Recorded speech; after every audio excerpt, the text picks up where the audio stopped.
మంచిది. ఈ దినం ప్రభు మన కొరకు సిద్ధపరిచిన దివ్యమైన సందేశాన్ని పరిశుద్ధ లేఖనాల్లో నుంచి మనం ధ్యానించుదాం. చూడండి, జకర్యా గ్రంథం 8వ అధ్యాయం 13వ వచనం. యోధా వారలారా, ఇశ్రాయేలు వారలారా, మీరు అన్ని జనులలో ఎలాగూ శాపాస్పదమై ఉంటిరో అలాగే మీరు ఆశీర్వాస్పదమగునట్లు నేను మిమ్మను రక్షింతును. భయపడక ధైర్యము తెచ్చుకునుడి.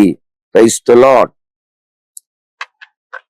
ఈ ఉదయకాలపు వర్తమానాల కొరకు ఎదురు చూస్తున్న క్రైస్తవ జనమ, ఈ వాగ్దానం ఇమాన్యుయల్ మినిస్ట్రీస్ యూట్యూబ్ ఛానల్లో దేవుని వాక్యం వింటున్న మీతో పంచుకోమని పరిశుద్ధాత్మ దేవుడు నా హృదయాన్ని పురికొల్పుతున్నాడు.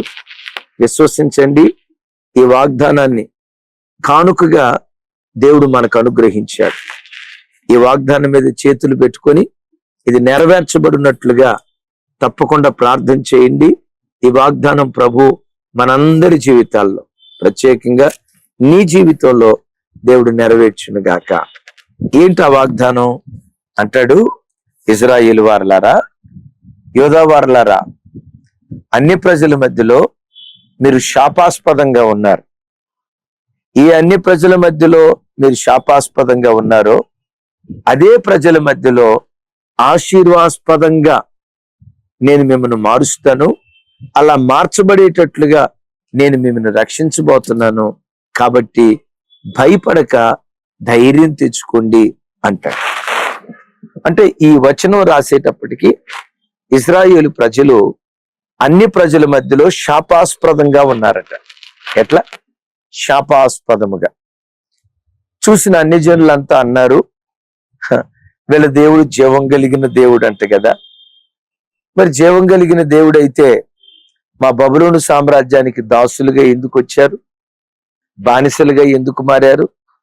వీళ్ళ దేవుడే జీవం కలిగిన దేవుడైతే వీళ్ళెందుకు దరిద్రులుగా ఉన్నారు అని వాళ్ళ పరిస్థితిని చూసి అన్ని ప్రజలు ఎగతాళి చేస్తా ఉన్నారు. వీళ్ళ బ్రతుకులేంట్రా ఇట్లా శాపగ్రస్తం అయిపోయాయి. ఆ దేవుణ్ణి నమ్ముకొని మేమే క్షేమంగా ఉన్నాం, మా పిల్లలే క్షేమంగా ఉన్నారు, మేమే సంతోషంగా ఉన్నాం. చూడు చూడు, దేవుడు దేవుడని దేవుని దగ్గరికి వెళ్ళారు, వాళ్ళ బ్రతుకులు ఎట్లా శాపగ్రస్తం అయిపోయాయో అని ఇశ్రాయేలు ప్రజలను అన్యులు గేలి చేస్తున్నారు.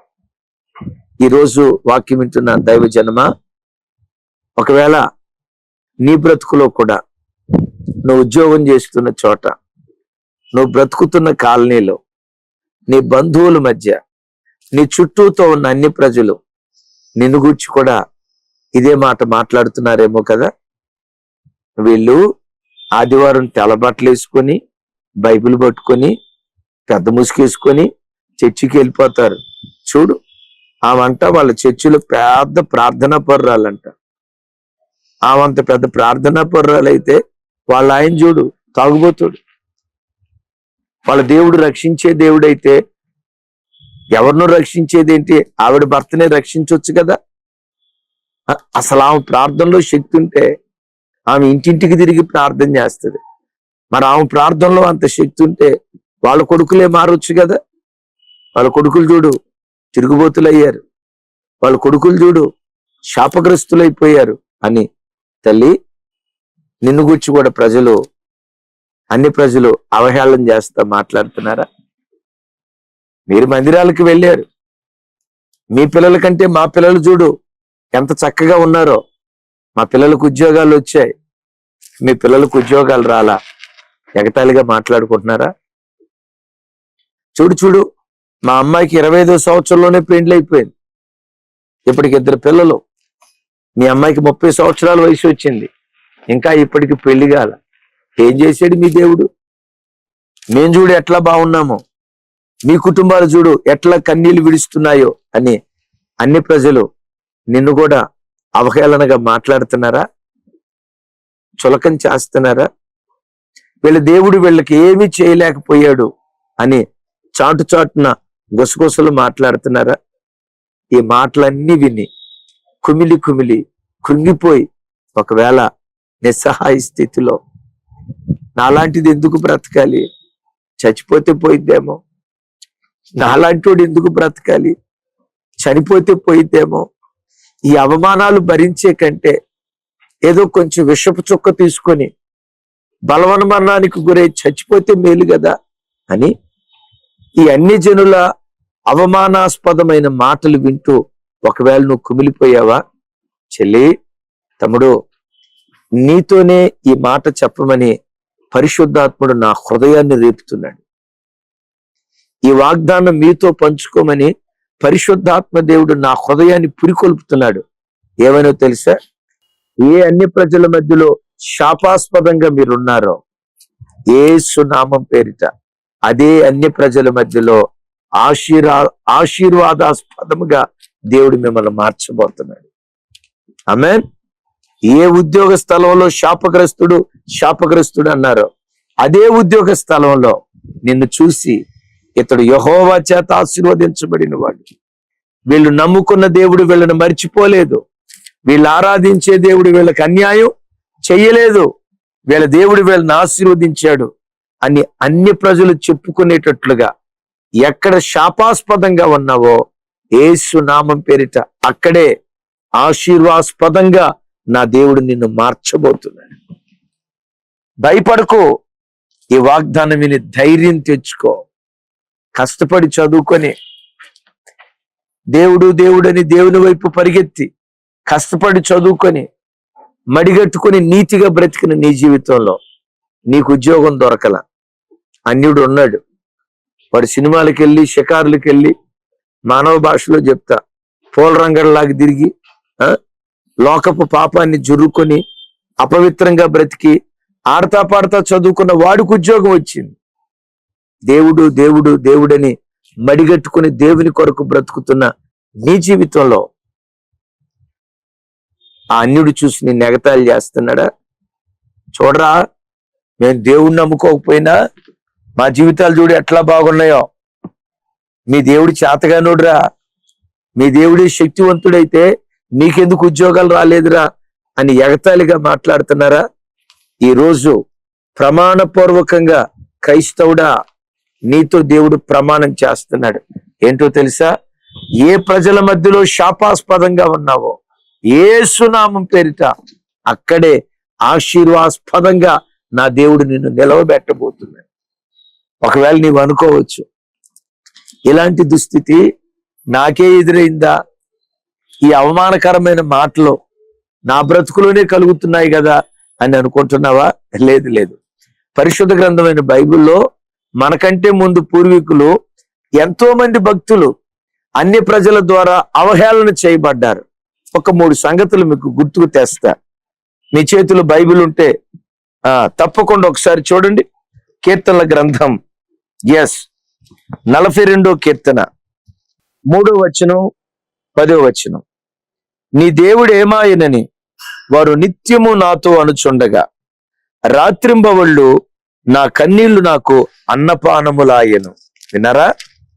10వ వచనంలో నీ దేవుడు ఏమాయనని నా శత్రువులు దినమెల్లా అడుగుచున్నారు, వారు తమ దూషణల చేత నా ఎముకలు విరుచుచున్నారు అంటాడు. నా ప్రాణమా, నీవేళ కృంగి ఉన్నావు, నీవేళ నాలో తొందరపడుచున్నావు. కోరవ కుమారులు రాసిన కీర్తనిది.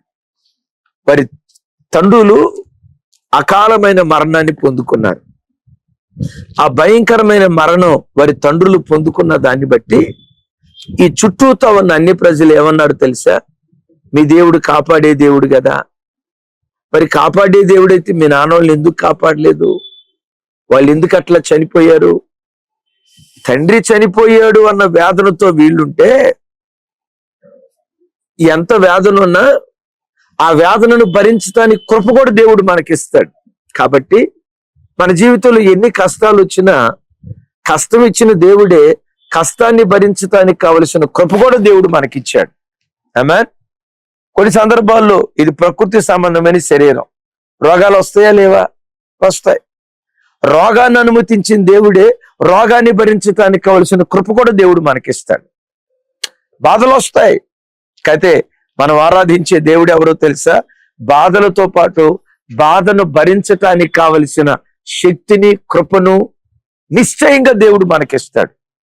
అయితే విషయం ఏంటంటే, బాధను భరించటానికి కావలసిన కృప దేవుడు మనకిస్తాడు, కానీ ఈ అన్య ప్రజలు మాట్లాడే మాటలు ఉన్నాయి చూసారా, కలిగిన రోగాన్ని బట్టి కలిగిన బాధ కంటే ఈ సూటిపోటి మాటలతో గుండె పెండబడిపోతుంది. కొర్ర కుమారులు ఏమంటారు, నీ దేవుడేమాయను అని వారు అనుకొనుచుండగా, దేవా ఆ మాట వినటంతో నా కన్నీళ్లే నాకు అన్నపానాలు అయిపోయాయ్యా, నీ దేవుడేమాయను అని అన్ని ప్రజలు దూషణ మాటలు మాట్లాడుచూ ఉంటుండగా ఏమంటాడు తెలుసా, నా ఎముకలు ఇరిగిపోయినంత బాధ అయిపోతుందయ్యా. నిజమే క్రైస్తవ బిడ్డ, కొన్నిసార్లు అన్యులు, భక్తిలోతు ఎరగని వాళ్ళు, ఆధ్యాత్మిక విలువలు తెలియని కొంతమంది అన్య ప్రజలు, అట్ దట్ సేమ్ టైం నామకార్థులు నీ కుటుంబంలో కలిగిన శ్రమను చూసి, మీ ఆయన చనిపోయాడు అంట కదా, మీరంత భక్తి కలిగిన వాళ్ళు అయితే మీ ఆయన ఎందుకు అట్లా, మీ అమ్మాయి చనిపోయిందట కదా, మన కరోనా కాలంలో మీ ఇంట్లో పలానా జరిగిందట కదా, మీ దేవుడు కాపాడే దేవుడు అంటారు కదా, కొనకడు నిద్రపోడు అంటారు కదా, ఏం మీ ఆయన్ని కాపాడకుండా మీ దేవుడు అప్పుడు ఏమైనా నిద్రపోతున్నాడా? మరి మీరు నిద్ర లేకపోయారా? కొంతమంది మన దుఃఖం వాళ్ళకి అపహాస్యంగా మారిపోద్ది. వీళ్ళు కూడా అంటారు, నీ దేవుడేమాయనని అన్ని ప్రజలు చెప్పుకొని చుండగా నా కన్నీళ్లు నాకు అన్నపానాలు అయిపోయాయి. నీ దేవుడేమాయనని వాళ్ళు అడుగుచుండగా నా ఎముకలన్నీ విరిగిపోయినంత బాధ అయిపోయింది. ఈ మాట వింటున్న చెల్లి, తమ్ముడు, ప్రియ తండ్రి, నీ చుట్టూతో ఉన్న అన్ని ప్రజలు కూడా ఇదే మాట అంటున్నారా? ఆ మాటలు విని నువ్వు తినే ముద్దలో కూడా నీ కన్నీళ్లు కలుస్తున్నాయా? నువ్వు త్రాగే నీళ్ళల్లో కూడా నీ కన్నీళ్లు కలుస్తున్నాయా? బాధపడకు. ఏ అన్ని ప్రజల మధ్యలో శాపాస్పదంగా నువ్వు మారేవో, అదే అన్ని ప్రజల మధ్యలో ఆశీర్వాదాస్పదంగా యేసు నామములో నీ కుటుంబాన్ని దేవుడు మార్చబోతున్నాడు. ఇది నేను ఇస్తున్న వాగ్దానం కాదు, నీవు ఆరాధించే నీ ఆరాధ్య దైవం, నీ దేవుడు నీకు ఇస్తున్నటువంటి వాగ్దానం. Praise the lord. ఎముకలు విరిగే అంత బాధ నీ గుండెల్లో కలిగిందా? కలవరపడకు, ధైర్యం తెచ్చుకో, భయపడకు. మరొక మాట మీతో జ్ఞాపకం చేస్తాను. ఇర్మియా భక్తుడు విలాప వాక్యాల్లో ఇలా మాట్లాడతాడు. విలాప వాక్యాలు 3వ అధ్యాయం 46వ వచనం, మా శత్రువులందరూ మమ్మల్ని చూచి ఎగతాళి చేసేదారు. ఏం చేస్తున్నారట? మా శత్రువులందరూ మమ్మల్ని ఎగతాళి చేస్తున్నారు. అయ్యా, మమ్మల్ని ఎగతాళికి నువ్వు అప్పగించేవే అని భక్తుడైనటువంటి ఇర్మియా విలాప వాక్యాల్లో కన్నీరు మున్నీరుగా ఏడుస్తాడు. ఈరోజు వాక్యం వింటున్న బిడ్డలారా, నేను చూసిన వాళ్ళంతా కూడా ఎగతాళి చేస్తున్నారా?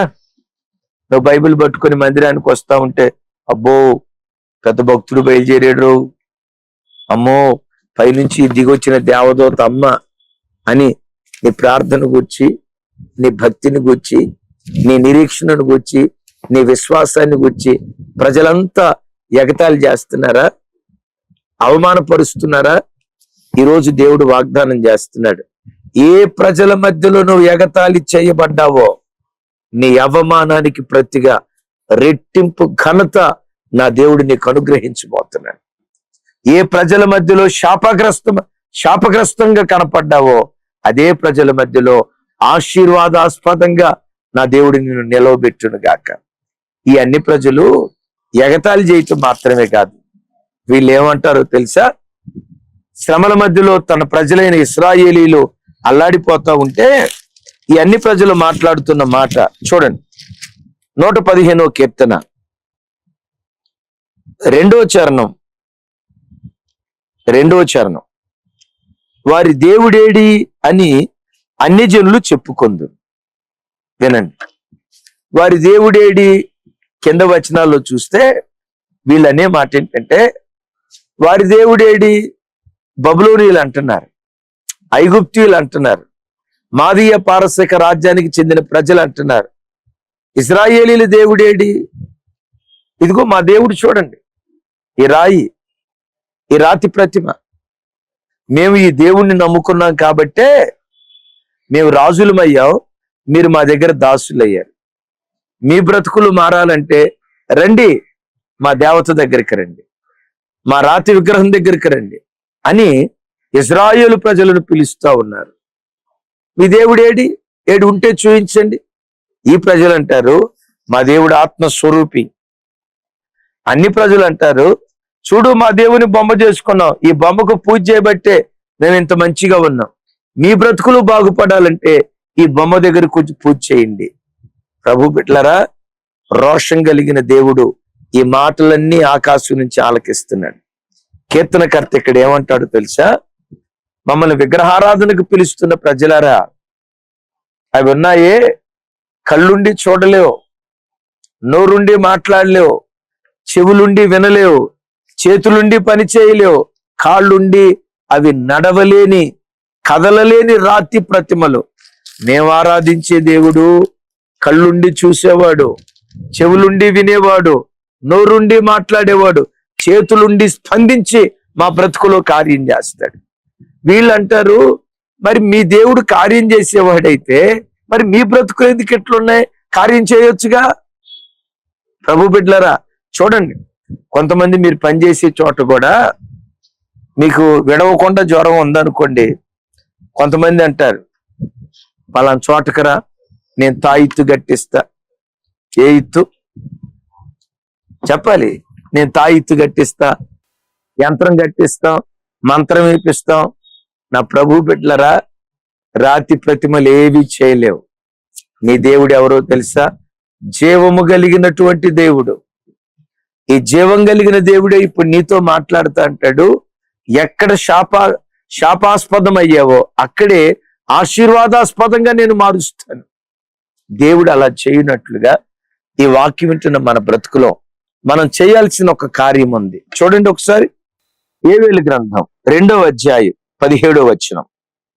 యెహోవాకు పరిచర్య చేయు యాజకులు మంటపమునకును బలిపీఠమునకును మధ్య నిలబడి కన్నీరు విడుచుచు, యెహోవా నీ జనుల యొడల జాలి చేసుకొని అన్యజనులు వారి మీద ప్రభుత్వము చేయునట్లు వారిని అవమానమునకు అప్పగింపకము, లేని యొడల అన్యజనులు వారి దేవుడేమాయనని అందురు గదా అని వేడుకొనవలెను. విన్నారా ఈ మాట? ఒకవేళ నీ దేవుడేమాయను, నీ దేవుడేమాయను, నీ దేవుడేమాయను అన్ని ప్రజలు ఎగతాళి చేస్తున్నారా? భక్తి లోతు ఎరగని నామకార్థులు నిన్ను చూసి అపహాస్యం చేస్తున్నారా? మీరు నేను చేయాల్సింది ఏంటో తెలుసా? దేవుని బలిపీఠాన్ని చేరి, దేవా నా పట్ల జాలి చేసుకోయా, నా పిల్లల పట్ల జాలి పడయ్యా, నా కుటుంబం పట్ల జాలి పడయ్యా, నా నా నా నా భర్త పట్ల దయ చూపించయ్యా, ప్రభా నా మీద జాలి పడయ్యా, జాలి చేసుకో యేసయ్యా అని ఆయన బలిపీఠాన్ని చేరి కన్నీరు మున్నీరుగా మనం ఏడుస్తూ, ఇదిగో అన్ని ప్రజలు నీ దేవుడేమాయను అంటున్నారు, రోషం తెచ్చుకో ప్రభా, నా విషయమై రౌద్రాన్ని బూనేసయ్యా, రోషం కూరిన వాడవై నా పక్షాన నిలవబడేసయ్యా. దేవుని సన్నిధిలో నువ్వు కన్నీళ్లు విడుస్తూ ఉంటే జకరియా గ్రంథంలో రాయబడిన ఆ ప్రవచనపు మాట దేవుడు నెరవేరుస్తాడు. ఏంటి ఆ ప్రవచనపు మాట? ఎక్కడ శాపాస్పదంగా ఉన్నావో అక్కడే ఆశీర్వాదాస్పదంగా దేవుడు నిన్ను మారుస్తాడు. దేవుడు నిన్ను అలా మార్చిన తర్వాత ఏ అన్ని ప్రజలు నిన్ను చూసి ఎగతాళి చేశారో, అపహాస్యం చేశారో, నిందించారో, నీ ఆశీర్వాదాన్ని చూసిన తర్వాత అదే అన్ని ప్రజలు ఇప్పుడు ఏమంటారో తెలుసా? 126వ కీర్తన 2వ చరణం చదువుతాను, చివరి మాట. అప్పుడు యెహోవా వీరి కొరకు గొప్ప కార్యములు చేశానని అన్ని జనులు చెప్పుకొనిది. ఏమని చెప్పుకుంటున్నారు ఇప్పుడు అన్ని జనులు? చెప్పాలి. యెహోవా వీరి కొరకు గొప్ప కార్యములు చేశానని ఇప్పుడు అన్ని జనులు చెప్పుకుంటున్నారు. అద్భుతం. అక్కడ అన్ని జనులు ఏం చెప్పుకున్నారు? ఇందాక వీరి దేవుడు ఏమాయను. ఎక్కడేం చెప్తున్నారు మరలు ఇప్పుడు? వీరి దేవుడు వీరి కొరకు గొప్ప కార్యాలు చేశాడు. నా ప్రభు బిడ్డలారా, ఎమాన్యుయల్ మినిస్ట్రీస్ యూట్యూబ్ ఛానల్లో దేవుని వాక్యం వింటున్న దైవజనమ, విశ్వసించండి. ఏ అన్ని ప్రజలు మిమ్మల్ని చూసి దూషించారో, ఏ అన్ని ప్రజలు మిమ్మల్ని చూసి ఎగతాళి చేశారో, వీళ్ళ దేవుడు వీళ్ళ జీవితంలో ఏం చేయలేకపోయాడు, వీళ్ళ దేవుడు శక్తి లేనివాడు అని ఏ అన్ని ప్రజలు దేవుని నిన్ను దూషిస్తూ వచ్చారో, అదే అన్ని ప్రజలు ఏం చేయబోతున్నారు తెలుసా? నీ ఆశీర్వాదాన్ని చూసి వీరి దేవుడు వీరి పట్ల గొప్ప కార్యములు చేసినని అన్యజనులు చెప్పుకొనిరి. ఏ నోరు నిన్ను నిందించిందో, ఏ నోరు నిన్ను విమర్శించిందో, అదే నోరు ప్రశంసించే నోరుగా దేవుడు మార్చబోతున్నాడు. విమర్శించిన ప్రజలే ఏమంటారో తెలిసి నీ దగ్గరికి వచ్చి, అమ్మా నీ ప్రార్థన అంటే ఏదో చులకన అనుకున్నా గాని నీ ప్రార్థన దేవుడు మర్చిపోలేదమ్మా, నీ దేవుడు ఎంతైనా నమ్మదగిన వాడమ్మా. అన్ని ప్రజలు నీ యొద్దకొచ్చి నీ ఆశీర్వాదాన్ని చూసి ఈ మాట వారి నోటుండేటట్లుగా దేవుడు కార్యం చేయబోతున్నాడు. విశ్వసించు అంతే. ఒకవేళ అన్ని ప్రజలు నీ దగ్గరికి వచ్చి గడిచిన దినాల్లో ఎగతాళి చేశారు కదా, ఇక మీ కూతురు ఇంతేలే, మీ అమ్మాయి దగ్గరకు కూడా వెళ్ళి, అమ్మవు మీ అమ్మా నాన్న నీకు పెళ్లి చేయరో, వాళ్ళు ఇంతే నిన్ను ఉంచుతారు అని అమ్మా నాన్నను కూడా చులకనగా మాట్లాడారు కదా, అదే అన్ని ప్రజలు వచ్చి ఇప్పుడు ఏమంటారు తెలుసా? ఇన్ని సంవత్సరాలు మీరు ప్రార్థన చేయగా నిజంగా నమ్మదగిన దేవుడు గుణవంతుడైన అల్లుడిని మీ ఇంటికి తీసుకొచ్చాడు.